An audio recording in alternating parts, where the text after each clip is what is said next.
Madam President. Senator from Washington. Madam President, I ask unanimous consent the quorum call be lifted. Without objection. I ask unanimous consent to speak as if in morning business. Without objection. Thank you, Madam President.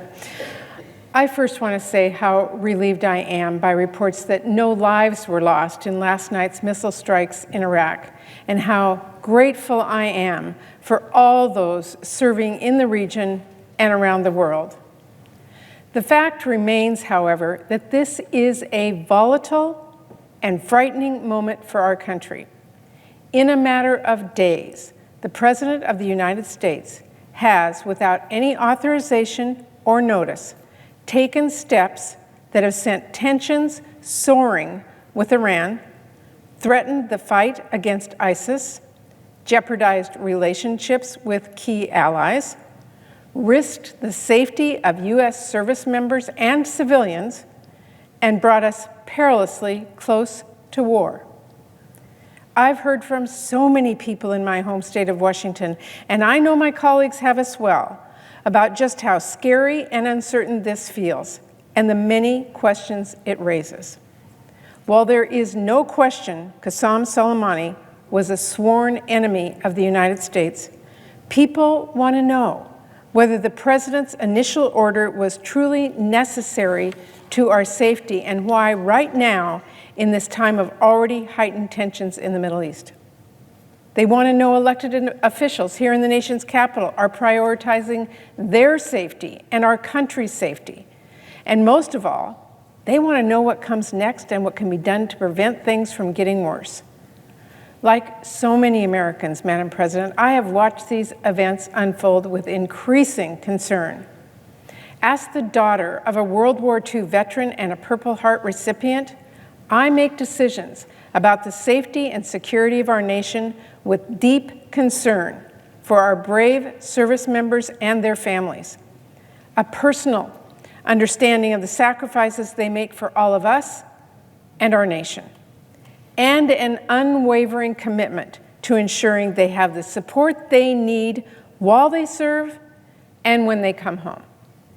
To that end, while I firmly believe we must do everything possible to keep America safe and go after terrorists wherever they are, I also believe that except in the most dire of circumstances, we should do everything possible to exhaust all of our diplomatic avenues and coordinate with our allies and our partners before taking military action all on our own.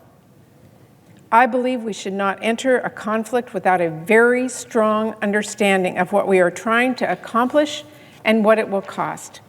And that while America has every right to defend itself, striking another country preemptively without the strongest evidence of immediate danger is a dramatic step with significant long-term implications that should not be done without a full debate and congressional support. Madam President, based on what we know now, the administration's action in Iraq failed on each of these accounts. It has not made us safer, and our allies feel blindsided, especially because this strike puts them at risk too. There is no clear goal or clear-eyed understanding of the risks we have assumed. There was absolutely zero debate here in this Congress. And unless you happen to be on the golf course with the President, absolutely no notification that he planned to massively escalate tensions with a foreign power overnight. Madam President, while unfortunately this is exactly the type of scenario many of us feared would arise under this president, I can't say it is surprising. President Trump's repeated reckless actions in the region, beginning with his decision to pull out of the Iran nuclear deal, have jeopardized critical objectives, leaving us without any clear strategy for restoring peace or protecting our troops and allies.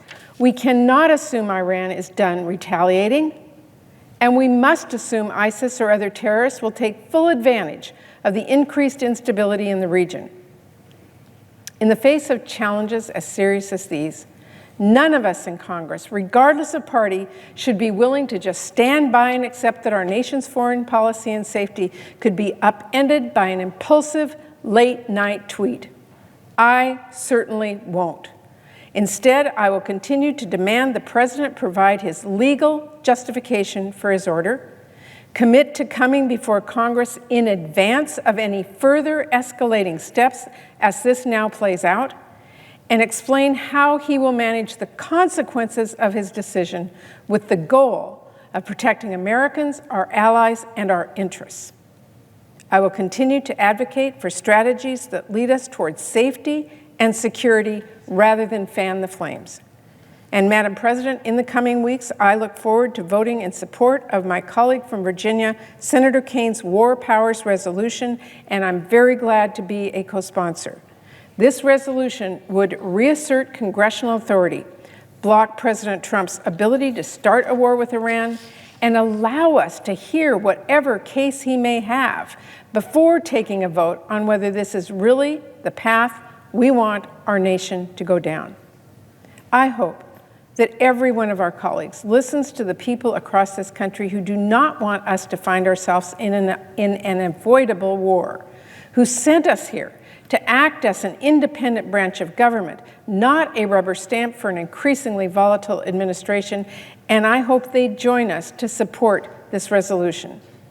Madam President, finally, I will say I voted against the war in Iraq because I felt the administration was asking us to send our brave men and women into harm's way without clear plans or goals. Today, the President isn't even asking. The goals and plans are even less clear, and the path ahead of us is very uncertain. Congress has the power to ensure a debate, press this administration for a strategy, and check its power if they do not present a compelling one. It is well past time we used it. Thank you. I yield the floor.